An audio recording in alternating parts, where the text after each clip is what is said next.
گرمی ہو یا سردی نماز کی پابندی میں فرق نہیں آنا چاہیے. وہ مالک جانتا ہے کہ سردی کی راتیں لمبی ہیں کیونکہ بنائی اس نے. وہ جانتا ہے کہ گرمی کی راتیں چھوٹی ہیں. وقت پہ سو جایا کرو, اپنی صحت کا بھی خیال کرو اور سب سے پہلے ایمانی صحت کا خیال کرو. یہ کوئی کاروبار نہیں ہے, یہ کوئی تجارت نہیں ہے, یہ کوئی پڑھائیوں ڈگریاں نہیں ہیں کہ آپ وقت میں نماز ہی نہ پڑھیں. اس قرآن حفظ کرنے کا, یہ آپ 10 ڈگریاں اپنے دامن میں سمیٹنے کا کوئی فائدہ نہیں ہے کہ آپ کو وقت پہ نماز پڑھنا ہی نصیب نہ ہو. صحیح بخاری پڑھنے والے اور سننے والے جانتے ہیں کہ جب اللہ کے رسول نے دیکھا تھا کہ ایک شخص بیٹھا ہوا ہے اور ایک کے ہاتھ میں پتھر ہے, فَيَسْلَغُ رَأْسَهُ, اس کے سر پہ پتھر مار کر کچل دیتا ہے. جبریل امین سے پوچھا یہ کون ہے؟ کہا هَذَا الَّذِي يَأْخُذُ الْقُرْآنَ وَيَرْفُضَهُ وَيَنَامُ عَنِ الصَّلَاةِ الْمَكْتُوبَةِ. یہ وہ ہے جو پڑھتا تو قرآن تھا لیکن نماز کے وقت سویا ہوتا تھا. یہ گرمی اور سردی کا موسم بہانہ نہیں ہے. نہ ہم زندگی کے پہلے لوگ ہیں کہ ہم سے پہلے کو پیدا ہی نہیں ہوا. 1400 سال گزر گئے. جن کو اللہ حضور جلال نے پسند کیا وہ گرمیوں کی راتوں میں تہجد بھی پڑھتے ہیں.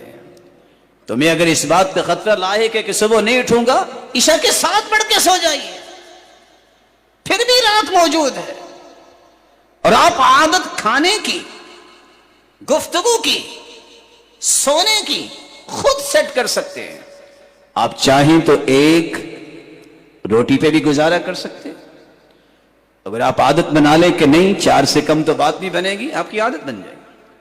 سونا بھی اسی طرح ہے, گفتگو کرنا بھی اسی طرح ہے. آپ جس طرح اپنے آپ کو سیٹ کرنا چاہیں کر سکتے ہیں. من تصبر صبرہ اللہ, جو صبر کرنا چاہتا ہے اللہ اسے صابر ضرور بناتے ہیں. ومن استعف عفہ اللہ, جو پاک دامن بننا چاہتا ہے اللہ اسے پاک دامنی ضرور عطا کرتے ہیں.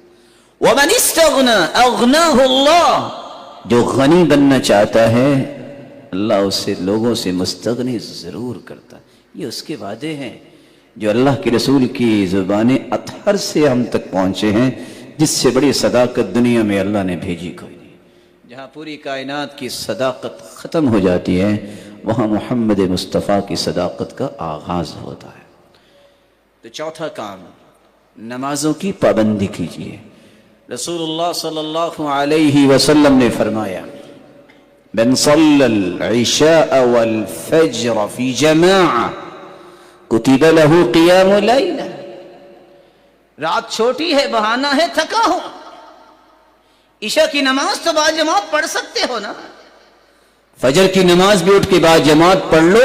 تہجد کے لیے نہیں بھی اٹھے, سیدنا عثمان رضی اللہ تعالیٰ عنہ کی اس روایت کی روشنی میں رات کا قیام تمہارے نامہ اعمال میں پھر بھی لکھ دیا جائے.